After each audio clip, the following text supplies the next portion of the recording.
পুরান ঢাকার কথা ভাবলেই কি মনে হয়?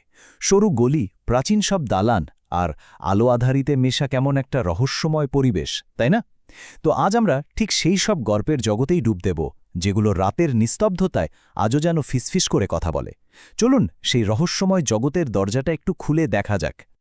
কিন্তু আসল প্রশ্নটা হলো, এই যে এত এত গল্প আমরা শুনি, এগুলো কি সত্যি নাকি পুরোটাই বানানো, নিছকই কল্পনা? এই প্রশ্নটাই কিন্তু আমাদের আজকের আলোচনার মূল ফোকাস। চলুন এই রহস্যের জট খোলার চেষ্টা করা যাক। আসলে পুরান ঢাকার ব্যাপারটা কি জানেন? এখানে ইতিহাস আর গল্পকথা এমনভাবে মিশে গেছে যে আলাদা করাটাই মুশকিল। এখানকার প্রত্যেকটা ইট, প্রত্যেকটা দেয়াল যেন ফিসফিস করে পুরনো দিনের কথা বলে। ভাবুন তো একবার, ওই যে ভাঙাচোরা পুরনো বাড়িগুলো, নিঝুম উঠোন, ওখানকার প্রত্যেকটা ছায়ার আড়ালে কিন্তু একটা করে গল্প লুকিয়ে থাকতে পারে। মনে হয় যেন একটু কান পাতলেই শোনা যাবে অতীতের ফিসফিসানি। তো চলুন আর দেরি না করে শহরের আনাচে কানাচে লুকিয়ে থাকা সেই সব বিখ্যাত কিছু কিংবদন্তির কথা শোনা যাক। এমন কিছু গল্প যা এখন পুরান ঢাকার পরিচয়েরই একটা অংশ হয়ে গেছে। আমাদের লিস্টের প্রথম গল্পটা এক বণিকের ভিলা নিয়ে।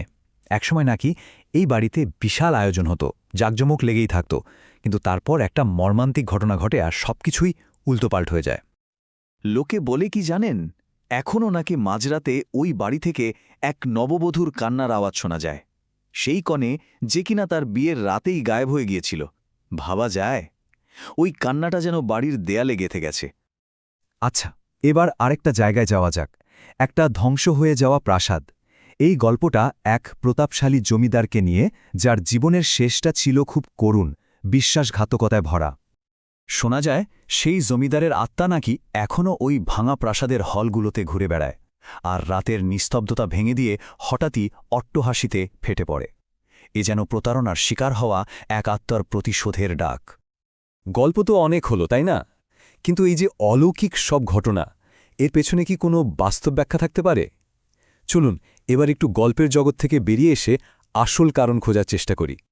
দেখুন, অনেক অলৌকিক ঘটনারই কিন্তু বেশ সহজ বৈজ্ঞানিক ব্যাখ্যা থাকে।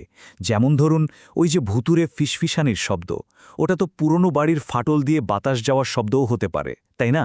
কিংবা হঠাৎ ছায়ামূর্তি দেখা, ওটা প্রায়ই আলো আধারির খেলা ছাড়া আর কিছুই না। আর ওই যে গা ছমছমে ভাবটা, ওটা হয়তো দেয়ালের কোনো একটা জায়গায় ঠান্ডা বাতাস জমে থাকার কারণেও হতে পারে। কিন্তু সব কিছুই কি শুধু প্রাকৃতিক ঘটনা, নাকি এর পেছনে আমাদের মনটাও কোনো খেলা খেলে? মনোবিজ্ঞানে কিন্তু এর দারুণ কিছু ব্যাখ্যা আছে। যেমন প্যারাডোলিয়া বলে একটা ব্যাপার আছে।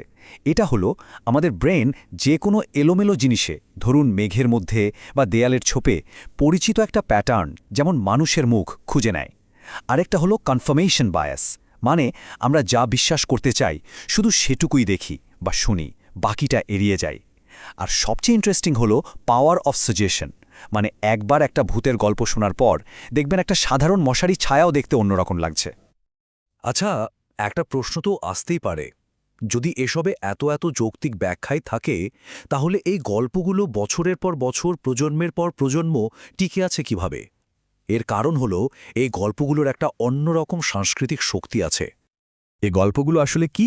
এগুলো হলো লোককথা, মানে একটা এলাকার মানুষের বিশ্বাস, রীতিনীতি আর গল্প, যা লিখিতভাবে না বরং মুখে মুখে এক প্রজন্ম থেকে আরেক প্রজন্মে চলে আসে। আর এই লোককথাগুলো টিকে থাকার পেছনে কয়েকটা দারুণ কারণ আছে। প্রথমত, এগুলো পুরনো দিনের ইতিহাসকে গল্পের মতো করে বাঁচিয়ে রাখে। দ্বিতীয়ত, এই একই গল্প একটা এলাকার মানুষকে এক সুতায় বাঁধে, তাদের একটা পরিচয় তৈরি করে।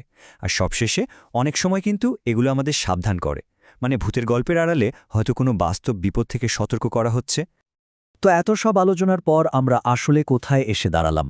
একটা কিংবদন্তির বাস্তবতা ঠিক কি? ব্যাপারটা হলো, একটা গল্পের আসল শক্তি কিন্তু সেটা সত্যি না মিথ্যে তার উপর নির্ভর করে না। এর আসল পাওয়ারটা হলো, এটা আমাদের ভেতরের অনুভূতিগুলোকে ছুঁয়ে যায়। ভয়, কষ্ট, ভালোবাসা।